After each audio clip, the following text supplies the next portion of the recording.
সাকার নিরাকার হয়ে ভিন্ন ভিন্ন রূপে মিশে আছে এই বিশ্ব ব্রহ্মাণ্ডে। স্ট্রেঞ্জ, যার পেটে যা সয়, যা মুখে রোচে। এই ধরো না কেন, কোনো বাড়িতে বড় মাছ এলো, গিন্নি সে মাছ দিয়ে ভিন্ন ভিন্ন পদ রান্না করলো। তার কারণ কেউ বা ভালোবাসে মাছের ঝাল, কেউ বা ভালোবাসে মাছের টক, বা কেউ ভালোবাসে মাছ ভাজা।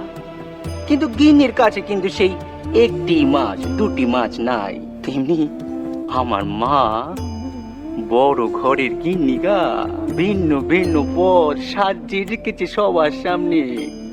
সে তো জানে, তার কাছে যেমন এই মুখ্য রামকৃষ্ণ আছে, আবার বিদ্যান কেশব আছে। দুই ব্যাটারে যে আরে খুশি করতে হবে, বলো কি নে?